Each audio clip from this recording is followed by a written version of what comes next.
అందరికీ నమస్కారం. కథల పల్లకి ఛానల్కి స్వాగతం. ఇప్పుడు మనం నీకోసమే నా అన్వేషణ పార్ట్ 56 విందాం. వెంటనే దేవ్ ఆమె చేయిని పట్టుకుని నా కళ్ళతో చూడు అన్నాడు దేవ్. దేవ్ అలా చేసేసరికి అతని చేయిని వదిలించుకుని, దేవ్ గారు ఇది గుడి అంది చిన్నగా సమీర. నాకు తెలుసు, అందుకే చేతిని పట్టుకున్నాను, మీదకి లాక్కోలేదు కదా అన్నాడు కొంటగా చూస్తూ. ఇంకా అక్కడ ఎక్కువసేపు ఉండడం మంచిది కాదని అర్థం చేసుకుని వెళ్దామా అంది సమీర. నీదే ఆలస్యం అన్నాడు నవ్వుతూ. రామచంద్ర అంది తలకొట్టుకుని. ఇది రాముల వారి కోవెల కాదు, శ్రీనివాసుడు గుడి అనుకుంటా అన్నాడు దిక్కులు చూస్తూ. అవును, ఆ శ్రీనివాసుడు గుడే, పదండి అంది సమీర. మన పెళ్ళయింది కూడా ఇక్కడే కదా అన్నాడు చుట్టూ చూస్తూ. అవును అంది తలంచుకుని. సరిగ్గా అప్పుడే అక్కడికి వచ్చిన పంతులు గారు, అవును బాబు, ఈ గుడిలోనే సాక్షాత్తు మహాలక్ష్మి లాంటి మా సమీర విష్ణుమూర్తి లాంటి మీకు భార్య అయిందంటూ ఇదిగొమ్మ ప్రసాదం అని సమీర చేతిలో కొబ్బరి ముక్క అరటిపండు పెట్టారు పంతులు గారు. ఇంతలో మైకేల్ పూజారి గారి వైపు చూసి, మా బాస్ సంగతి తెలియదు కానీ మా మేడం మాత్రం నిజంగా మహాలక్ష్మి అమ్మవారే అన్నాడు మైకేల్. ఇక చాలు భయ్యా, మీరందరూ నన్ను ఆకాశానికి ఎత్తేస్తున్నారు, ఇక వెళ్దాం పదండి అని పంతులు గారి వద్ద సెలవు తీసుకుని బయటికి నడిచింది సమీర. దేవు తన పాకెట్ నుంచి చెక్ బుక్ తీసి గుడి కోసం 5 లక్షలు విరాళం ఇచ్చి బయటకు నడిచాడు. చేతిలో ఉన్న చెక్ వైపు చూస్తూ, ధర్మాత్ములు ఎక్కడున్నా చల్లగా ఉండాలి అని దీవించారు పంతులు. బయటకొస్తున్న సమీరను చూసిన మంగి, అయ్యగారమ్మా అని అడిగింది. అవును అంది సమీర. సమీర పర్సు నుంచి డబ్బులు తీసి పువ్వులకని ఆమె చేతిలో పెడుతుంటే సమీర నాపి 25,000 చెక్ తీసి ఆమె చేతిలో పెట్టాడు దేవ్. అదేంటి, పూలు కాస్ట్ 25 రూపాయలే అంది సమీర. వాటి కాస్ట్ కాదు నేను ఇచ్చింది, అవి పెట్టుకోవడం వల్ల నీకొచ్చిన అందానికి అన్నాడు, సమోహన బాణం వేసినట్టున్న ఆమె రూపాన్ని చూస్తూ. అతని మాటలకి ఏం సమాధానం చెప్పాలో అర్థం కాక ఏం మాట్లాడకుండా అక్కడి నుంచి నడుచుకుని వెళ్ళి కారులో కూర్చుంది. మైకేల్ వెనుక కూర్చోగా దేవ్ సమీర్ పక్కన కూర్చున్నాడు. కార్ స్టార్ట్ అవ్వగానే దేవ్ తమకి డ్రైవర్కి ఇంకా తమకి వెనుకున్న మైకేల్కి మధ్య ఉండే కర్టెన్స్ క్లోజ్ చేశాడు. ఎందుకు వాడిని క్లోజ్ చేస్తున్నారు అన్నట్టు చూసింది సమీర. చెప్తానుండు అన్నట్టు కళ్ళతోనే సైగ చేసి ఆమె నడుం చుట్టూ చేతిని బిగించి తన మీదకి లాక్కున్నాడు దేవ్. దేవ్ గారు ఏమైంది మీకు అంది అతని వైపే చూస్తూ. ఏమో తెలీదు, ఇందాక నేను గుళ్ళో చూసిన దగ్గర నుంచి నాకు ఏం జరుగుతుందో అస్సలు తెలియడం లేదు అన్నాడు సమీర్ చెంపలపై పడుతున్న ముంగురులను వెనక్కి నెడుతూ. సమీర్ అతని స్పర్శ గుటకలు మింగుతూ, దేవుగారు అంటూ ఏదో అంటుంటే ష్ అంటూ ఆమె పెదవులపై వేలు నుంచి వాళ్ళు వింటారు అన్నట్టుగా డ్రైవర్ మైకేల్ వైపు కళ్ళతో సైగ చేశాడు దేవ్. అన్నట్టు తనలో నెమ్మదిగా ఊపింది సమీర. పెదవుల మీద ఉన్న తన వేలిని సమీర కంఠం మీద నుండి కిందకు రాస్తూ ఆమె కంఠం మీద ముద్దు పెట్టాడు. ఆ ముద్దుకి పరవశిస్తూ నోట్లోనే చిన్నగా దేవుగారు అంటోంది. ఎంత చక్కగా పాడావు, నువ్వింత చక్కగా పాడతావని నాకు తెలీదు అన్నాడు చిన్నగా. నేను ఇంతకన్నా చక్కగా పాడతానని లోకానికి తెలిసేలోపు ఆ చాణక్యగాడు నా సాంగ్స్ని బ్యాన్ చేశాడు అంది బాధగా సమీర. చాణక్య పేరు వినగానే దేవ్ కాస్త తడబడ్డాడు. అది చూసిన సమీర, ఏమైందండి, వాడెవడి పేరో చెప్తే మీరెందుకు తడబడుతున్నారు అంది అయోమయంగా. అది ఏం లేదు అంటూ వెనక్కి జరిగి కూర్చున్నాడు దేవ్. వెనక్కి జరిగి కూర్చున్న దేవుకి దగ్గరగా జరిగి కూర్చుని, వాడెవడని అడిగరే అంది రెప్పలు టపటపలాడిస్తూ. అవును కదా, ఎవడు వాడు అన్నాడు ఏం తెలియనట్టుగా దేవ్. మరొక నీచుకమైన కుత్తెగాడు, మురుగుంట్లో మరమరాలు ఏరుకు తినే అంట్ల వెదవ, అరటి చేలో అట్లమ్ముకునే పింజారి వెదవ, గూడ్స్ బండిలో గుడ్లమ్ముకునే గుంటనక్క వెదవ అంటూ ఇంకా ఈ చిత్రమైన తిట్లు తిడుతున్న సమీర నోటికి తన చేతిని అడ్డుపెట్టి చాలు చాలు వాడిని తిట్టింది. ఇంతకీ వాడు ఏం చేశాడో చెప్పు అన్నాడు దేవ్. అది వాడిని ముట్టుకోవాలని చూశాడు, అంతేకాదు నన్ను బలవంతంగా తన దాన్ని చేసుకోవాలని కూడా చూశాడు అంటూ వాడి గురించి అంతలా చెప్తున్నా దేవ్ కళల్లో కోపం రావడం లేదని గమనించి, దేవ్ గారు ఆర్ యూ హియర్ అని అడిగింది సమీర. యా యా చెప్పు అన్నాడు దేవ్. చెప్పడమేంటి? వాడిని ముట్టుకున్నాడని చెప్పినా మీకు కోపం రావడం లేదు ఎందుకని? మామూలుగా అయితే నా వైపు ఎవరైనా చూస్తేనే మీకు నరాల్లో బ్లడ్ బాయిల్ అయిపోయి కళ్ళల్లో కనిపిస్తూ ఉంటుంది.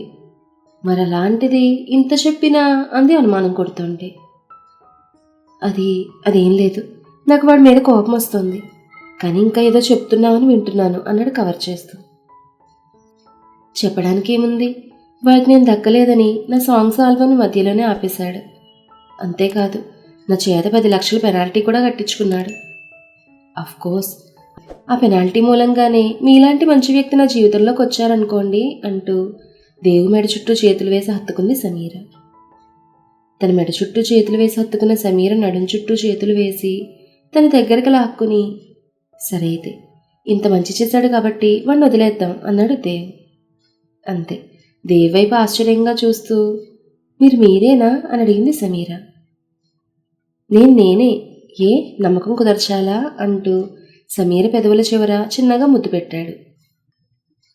పెదవుల చివర పెట్టిన ముద్దుకే ఒళ్ళంతా శివరొచ్చినట్టు వణికిపోతూ దేవ్ వైపు చూస్తోంది సమీర. నమ్మకం కుదిరిందా నేనేనని అన్నాడు కొంటెగా చూస్తూ. మీరు దేవ్గారే అంటూ సిగ్గుపడుతూ తలను కిందకి దించేసింది సమీర. కిందకి దించిన ఆమె తలను పైకెత్తి ఆమె కళ్ళల్లోకి చూస్తూ, నిజంగా నీ గొంతు చాలా బాగుంది అన్నాడు దేవ్. థ్యాంక్స్ అంది చిన్నగా. ఇంత పొగడ్తకి చిన్న థ్యాంక్స్ మాత్రమేనా అన్నాడు బొంగముద్దు పెట్టుకుని దేవ్. మరేం కావాలి అని అడిగింది సిగ్గుపడుతూనే. ఏం కావాలో నాకు నచ్చినప్పుడు నేనే తీసుకుంటానులే, కానీ ముందు కిందకి దిగు, ఇల్లొచ్చింది అన్నాడు ఆమెకు దూరంగా జరిగి. ఏంటి అప్పుడే ఇల్లొచ్చేసిందా అంది. అంటూ కట్టెన్ తీసి డోర్ ఓపెన్ చేశాడు దేవ్. సమీర కిందకి దిగాక దేవు కూడా కిందకి దిగాడు. ఇద్దరు ఇంట్లోకి వచ్చేసరికి ఇల్లు పీకి పందిరి వేసినట్టు హాల్ అంతా చిందరవందరగా ఉంది. నేల మీద సామాన్లన్నీ ఎక్కడ పడితే అక్కడ పడున్నాయి. వాటిని చూస్తూనే, దేవుగారు ఏమైంది అంది కంగారుగా. ఏమీ అవ్వలేదా మనవరాలా, ఇదంతా నీ చెల్లెలు కోతి నీ కొడుకు కోతి చేసిన పని అంది చంద్రకళ. వాట్, ఇద్దరూ కలిసి ఇంటిని ఇలా చేశారా అంది ఆశ్చర్యంగా. వాళ్ళిద్దరే కాదు, వాళ్లతో ఈ ముసల్ది తాతయ్య కూడా చేయి కలిపారు వదినా అంది సాలు. ఆ మాటకి చంద్రకళ వైపు చిరుకోపంతో చూసింది సమీర. అది ఏదో పిల్లలు ఆడుకుంటుంటే మేం కూడా వాళ్లతో కలిసి బంతాట ఆడుకున్నాం అంతే అంది చంద్రకళ. ఏంటి, బంతాట ఇంట్లో ఆడుకున్నారా అని అడిగింది సమీర. అవునొదినా, నలుగురూ కలిసి ఇంటిని ఫుట్బాల్ కోర్ట్ చేసేశారు అంది చంద్రకళ వైపు చూపిస్తూ. వాళ్ళిద్దరినీ అని కోపంగా అంటూ, ఎక్కడున్నారు వాళ్ళు అంది ముందుకు వెళ్తూ సమీర. గదిలో ఉన్నారనుకుంటుందినా అంది సాలు. సమీర బన్నీ గదికి వెళ్లేసరికి అలసిపోయి ఆదమర్చి నిద్రపోతున్నారు బన్నీ ఇంకా మొదలు. ముద్దుగా ఒకరినొకరు హత్తుకుని పడుకున్న వారిద్దరినీ చూస్తూ అలానే ఉండిపోయింది సమీర. సమీర వాళ్ళని కోపడుతుందేమో అని కంగారుగా ఆమె వెనకే వెళ్ళిన దేవ్ సమీర అడుగు ముందుకు వేయకుండా గుమ్మం ముందే నిలబడి ఉండడం చూసి ఏమై ఉంటుందా అని నెమ్మదిగా ఆమె దగ్గరకు వెళ్ళాడు. గది ముందున్న దేవ్ గదిలోకి చూసి ఆదమర్చి పడుకున్న చిట్టి కుక్క పిల్లలా ఉన్న మధు బన్నీలను చూసి చిన్నగా నవ్వుకుని వెళ్దామా అని అడిగాడు. అంటూ లైట్ ఆఫ్ చేసి రూమ్ డోర్ దగ్గరికి వేసి దేవ్ వెనకే వాళ్ళ గది వైపు నడిచింది సమీర. సమీర వెళ్ళిపోయిందని కన్ఫర్మ్ చేసుకున్న మధు ఒంటికన్ను రాకాసిలా ఒక కన్ను మాత్రమే తెరిచి చుట్టూ చూస్తూ రెండో కన్ను కూడా తెరిచి వాళ్ళు లేరని కన్ఫర్మ్ చేసుకుని, రేపన్నీ మమ్మీ డాడా వెళ్ళిపోయారు అంది నవ్వుతూ. వెంటనే ఎస్ అని గట్టిగా అరిచి కూర్చున్నాడు బన్నీ. షు నెమ్మదిగా అంది మధు. ఎస్ ఎస్ అంటూ నోటి మీద చెయ్యి అడ్డు పెట్టుకుని చిన్నగా నవ్వేశాడు బన్నీ. మధు కూడా నోటి మీద చెయ్యి అడ్డు పెట్టుకుని బన్నీ నవ్వులో శృతి కలిపింది. సమీర వాళ్ళ వెనకాలే వచ్చిన అమర్ అదంతా చూశాడు.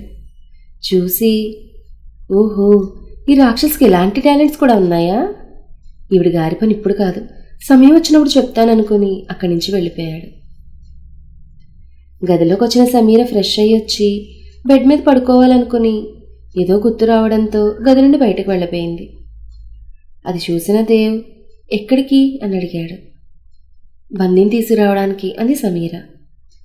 వెంటనే ఒక కుదుటను వెళ్ళి ఆమె చేయి పట్టుకుని ఆపి ఒళ్ళో కూర్చోబెట్టుకుని బెడ్ వరకు తీసుకొచ్చి ఆమెను బెడ్ మీద కూర్చోబెట్టి తను కూడా బెడ్ మీద కూర్చుని ఈ రోజుకు వాడిని అక్కడే పడుకొని అన్నాడు చిన్నగా. ఏ ఎందుకు? అయినా బన్నీ పక్కన లేకపోతే నాకు నిద్ర పట్టదు అంది సమీర అతని వైపు బేలగా చూస్తూ. నేను నీ పక్కనున్నా కూడా నీకు నిద్ర పట్టదా అన్నాడు కొంటెగా చూస్తూ దేవ్. మీరుంటే అస్సలు నిద్ర పట్టదు అంది ముఖం కిందకి దించేసుకుంటూ. అవునా, అయితే ఈ రాత్రి మొత్తం అని నిద్రపోవద్దు అన్నాడు దేవ్ బెడ్ మీదకి చేరి ఆమె తన మీదకి లాక్కుని. మరేం చేద్దాం అంది అమాయకంగా కళ్ళు తిప్పుతూ. ఏం చేద్దాం అంటే అంటే అంటే అంది కావాలని రెట్టిస్తూ. కబుర్లు చెప్పుకుందాం అన్నాడు చిన్నగా నవ్వి ఆమె నడుము వంపులో చేతులను పెడుతూ. కబుర్లు చెప్పుకుందామని ఏదేదో చేస్తున్నారేంటి అంది కళ్ళు చిన్నవి చేసి చూస్తూ. దాని పని దాందే దీని పని దీందే అన్నాడు చిలిపిగా నవ్వుతూ దేవ్. అంత లేదు, ముందు మీ గురించి మీరు చెప్పండి అంది తన నడుము మీద ఉన్న అతని చేతుల్ని తీసేస్తూ. నా గురించి ఏముంటుంది? అయినా నా గురించి నేను చెప్తే ఏం బాగుంటుంది? అదేదో నువ్వే చెప్పు అన్నాడు దేవ్. మీ గురించి ఏం చెప్పాలి అని ఆలోచిస్తూ. అందంగా ఉంటారు, 6 అడుగుల హైట్ ఉంటారు, 100 కేజీలు బరువు ఉంటారు అంది నవ్వేస్తూ. అంతేనా? నా గురించి అంటే ఇంతేనా అన్న డిసప్పాయింట్గా చూస్తూ దేవ్. నాకంతే తెలుసు మీ గురించి, మరి మీకు నా గురించి ఏం తెలుసో చెప్పండి అంది ఎక్సైట్ అవుతూ. నీ గురించి అంటే అంటూ ఆమె మెడ మీదుగా చేతుల్ని పోనిచ్చి వెన్ను మీదుగా నడున్ని చేరి అమాంతం తన మీదకు లాక్కుని ఆమె కళ్ళలో కళ్ళు పెట్టి చూస్తూ. ఇప్పుడు ఏదో నిజాన్ని దాస్తూ ఉన్నట్టుండే నీ కళ్ళు, ఉమ్మెత్త పువ్వుకి ప్రాణం వచ్చినట్టుండే నీ ముక్కు, గులాబీలు అప్పుడే విడిస్తే ఎలా ఉంటాయో అలా గులాబీ రంగులో ఉండే నీ బుగ్గలు, తుమ్మెద పువ్వులోని మకరందాన్ని అందుకోవడానికి ఇందుకే వస్తుందా అన్నట్టుండే నీ ఎర్రని తేనెలూరే పెదవులు అంటూ పెదవుని స్పృశిస్తూ ఇంకా అని కిందకి వెళ్ళబోతుంటే చాలు చాలు నా గురించి చెప్పింది చాలు అంది చటుక్కున అతని చేతిని పట్టుకుంటూ. లేదు, నేను ఇంకా చెప్పాలి అన్నాడు ఆమె పట్టుకున్న చేతిని కిందకి జారుస్తూ. వద్దు, చెప్పింది చాలు, నాకు నిద్ర వస్తోంది, ఇక పడుకుందాం అంటూ అతని చేతిని గుప్పెట్లో బంధిస్తూ అతని వైపు తిరిగి టక్కున కళ్ళు మూసుకుని పడుకుంది సమీర. ఆమెలా పడుకోవడం చూసి చిన్నగా నవ్వుకుని, రేపు నీకోసం ఒక పెద్ద సర్ప్రైజ్ ఉంది, అది చూడాలంటే ఇప్పుడు నువ్వు పడుకోవాలి కదా అనుకుని అతను కూడా పడుకున్నాడు తన ప్రియసికిని గుండెలకు గట్టిగా హత్తుకుని. తర్వాత రోజు బద్ధకంగా ఉండడంతో కాస్త లేటుగా నిద్రలేచింది సమీర. లేచి చూసేసరికి దేవు బెడ్ మీద లేడు, వాష్రూంలో ఉన్నాడేమో అనుకుంది. కానీ వాష్రూంలో నీళ్ల శబ్దం రాకపోయేసరికి డౌట్ వచ్చి వెళ్ళి వాష్రూమ్ డోర్ తట్టి చూసింది. డోర్ తెచ్చుకోవడంతో అతను అక్కడ లేడని అర్థం చేసుకుని ఫ్రెష్ అయ్యి కిందకి వెళ్ళి చూద్దామనుకుని స్నానం చేసి దేవుకున్న డిజైనర్ శారీలలో ఒకటి కట్టుకుని జడలు లూజ్గా అల్లుకుని చివరి క్లిప్ పెట్టి వదిలేసి మెడలో చిన్న నెక్లెస్, చెవులకు చిన్న సైజులో ఉండే డైమండ్ స్టడ్స్ పెట్టుకుని చాలా సింపుల్గా రెడీ అయ్యి కిందకు వెళ్ళింది సమీర. కింద హాల్లో పేపర్ చదువుతున్న దేవేంద్రవర్మను గుడ్ మార్నింగ్ అని విష్ చేస్తూ, తాతగారు, దేవు గారు అని అడిగింది. ఆమె మిగతాది అడక్కముందే, దేవు పొద్దు పొద్దున్నే ఎవరినో కలవాలని వెళ్ళిపోయాడే, నీకు చెప్పలేదా అని అడిగాడు. లేదు, అవును అన్నట్టుగా తల్ని అడ్డదిడ్డంగా ఊపి వంటగది వైపు వెళ్ళిపోయింది సమీర. బన్నీకి స్నాక్స్ బాక్స్ రెడీ చేస్తూ, ఈ దేవు గారేంటి ఇంత పొద్దున్నే వెళ్ళిపోయారు, పైగా నాకు చెప్పకుండా, రాని అతగాడి పని చెప్తాను అని తన మనసులో అనుకుంటుండగా బూ అని వెనక నుంచి అరుస్తూ వచ్చారు బన్నీ ఇంకా మొదలు. పరధ్యానంలో ఉండి వాళ్ళ అరుపులు పట్టించుకోలేదు సమీర. అది చూసిన Bunny, mummy this is not fair అన్నాడు నడుమ్మే చేతులు వేసుకుని సమీరనే చూస్తూ ఆమెకు ఎదురుగా నిలబడి. తన ముందు పెద్ద మగాళ్ళ నడుమ్మే చేతులు వేసుకుని నిలబడి చూస్తున్న బన్నీని చూస్తూ చిన్నగా నవ్వి, ఏమైంది కన్నలు అని అడిగింది. వాట్ ఈస్ దిస్ మమ్మీ, నేను ఇంకా మధు నేను భయపెడదాం అనుకుంటే నువ్వు అస్సలు భయపడడం లేదు అన్నాడు మూతి ముడుస్తూ. దానికి చిన్నగా నవ్వుతూ, సరే ఇప్పుడు మీరు నన్ను భయపెట్టండి, నేను భయపడతాను అంది సమీర. ఇది మరీ బాగుంది, చెప్పెవరైనా భయపడతారా అంది నవ్వుతూ కిచెన్ గట్టు మీద ఉన్న క్యారెట్ తింటూ మధు. క్యారెట్ తింటున్న మధు డిప్ప మీద ఒక్కటి పీకింది సమీర. దానితో అబ్బా, ఇప్పుడు నేనేం చేశానని, చిన్నపిల్లని కూడా చూడకుండా ఇలా బొప్పొచ్చేలా కట్టావు అది తలరుద్దుకుంటూ మధు. చేసింది ఇప్పుడు కాదు, నిన్న రాత్రి. అవునే, నువ్వేమైనా చిన్నపిల్లవు అనుకున్నావా, బన్నీతో కలిసి ఇల్లంతా చిందరవందర చేయడానికి అంది కుర్రుగా చూస్తూ. నేను ఒక్కతనే కాదు, బామ్మ తాతగారు కూడా మాతో ఆడారు అంది క్యారెట్ తింటూనే. ఆ మాట చెప్పకు, ముందు స్టార్ట్ చేసింది నువ్వే అంట కదా. అయినా నిన్న లక్కీగా మావయ్య చిన్నమావయ్య ఇంట్లో లేరు కాబట్టి సరిపోయింది, లేకపోతే ఏమయ్యేదో తెలుసా అంది పళ్ళు కొరుకుతూ. డోంట్ వరీ మమ్మీ, ఏం కాదు, నేనున్నానుగా, నువ్వు మధునేమనకు అన్నాడు బన్నీ. పిల్లికి ఎలకవత్తాసా అంది నడుమే చేతులు వేసుకుని ఇద్దరి వైపు మార్చి మార్చి చూస్తూ. హిహి అని నవ్వింది మధు. అది చూసి నోటి మీద చేతిని అడ్డుగా పెట్టుకుని నవ్వాడు బన్నీ. నవ్వకండి, నాకు ఇరిటేటింగ్ వస్తోంది అంది కాస్త కోపంగా చూస్తూ సమీర. అలా అని ఇద్దరిని, లేకపోతే రాత్రి ఇల్లంతా పెంట చేస్తారా అన్నాడు. అప్పుడే అటుగా వచ్చిన అమర్. ఫ్రెష్గా జిమ్ చేసి కట్ బనియన్తో చెమటలు కక్కుతూ ఫ్రెష్ బాయిలర్ చికెన్లా ముద్దుగా ఉన్న అమర్ని చూసిన మధు కళ్ళు ఒక్కసారి వెలిగి అలా ఆరిపోయాయి. అలా అడుగు సమీరా, లేకపోతే మీ తోకలేని చెల్లి ఈ 2 రోజుల్లోనే ఇంటిని కిష్కింద చేసి పారేసింది అన్నాడు మధువైపు గుర్రుగా చూస్తూ. ఆ మాటకి తోకలేదంటే నేను మంకీనేనా మీ ఉద్దేశంలో అంది అమర్ వైపు గుర్రుగా చూస్తూ మధు. అది వేరే చెప్పాలా అన్నాడు అమర్ యాటిట్యూడ్గా. నన్నే మంకీ అంటారా, మీరే డాంకీ అంది వెక్కిరిస్తూ. నేను డాంకీనా, నిన్ను అంటూ చేతిలో ఉన్న స్వెట్ టవల్ని ఆ మీదకి విసిరాడు అమర్. ఒక్క ఉదిరిన పక్కకు జరిగి టవల్ నేల మీద పడేలా చేసి వెవ్వే అని వెక్కిరించింది మధు. నన్నే వెక్కిరిస్తావా, ఉండు నీ పని చెప్తాను అంటూ పక్కనే ఉన్న వెజిటబుల్స్ నుంచి క్యారెట్ తీసి ఆ మీదకి విసిరాడు అమర్. దాన్ని ఒడుపుగా పట్టుకుని కొరుక్కుని తింటూ, థ్యాంక్స్ BMW, ఆకలిగా ఉంది, హెల్దీగా ఏం తినాలా అని చూస్తున్నాను, సమయానికి అందించావు అంది కన్ను కొడుతూ. యూ ఇడియట్ అని మధుని తిట్టి అక్కడి నుంచి వెళ్ళిపోయాడు అమర్. అమర్ వెళ్ళిపోయాక బన్నీ కిస్కిస్మని నవ్వుతూ మధుకు హైఫై ఇచ్చాడు. అది చూసిన Sameera, Bunny it's not good అంది కళ్ళతో అదుపు చేస్తూ. సారీ మమ్మీ అన్నాడు బన్నీ. బన్నీలాగే మధు కూడా సారీ మమ్మీ అంది చిన్నపిల్ల టోన్లో. దాంతో మళ్ళీ ఇద్దరు కిస్కిస్మని నవ్వేశారు. మిమ్మల్ని ఇప్పుడు కాదు, ముందు రెడీ అవ్వండి, స్కూల్కి టైం అవుతోంది అంది కంగారు పెడుతూ. ఆ మాట విన్న మధు, నేనా, స్కూలా అంది సంతోరియాడ్లో మమ్మీలా. అవును, నిన్ను కూడా స్కూల్కి పంపించాలి, ఎందుకంటే నీకు ఇంకా చిన్నపిల్ల వేషాలు పోవడం లేదు అని గుర్రుగా చూసింది సమీర. హిహిహి అంటూ నవ్వుతూ చూసింది మధు. సమీరకి దేవిచ్చే సర్ప్రైజ్ ఏంటి, ఈ విషయం మనం నెక్స్ట్ ఎపిసోడ్లో తెలుసుకుందాం. ఈ కథ మీకు నచ్చితే లైక్ చేయండి, షేర్ చేయండి, కామెంట్ చేయండి. అలాగే మన కథల పల్లకి ఛానల్ని సబ్స్క్రైబ్ చేసుకుని పక్కనే ఉన్న బెల్ ఐకాన్ని క్లిక్ చేయడం మాత్రం మర్చిపోకండి. ధన్యవాదాలు.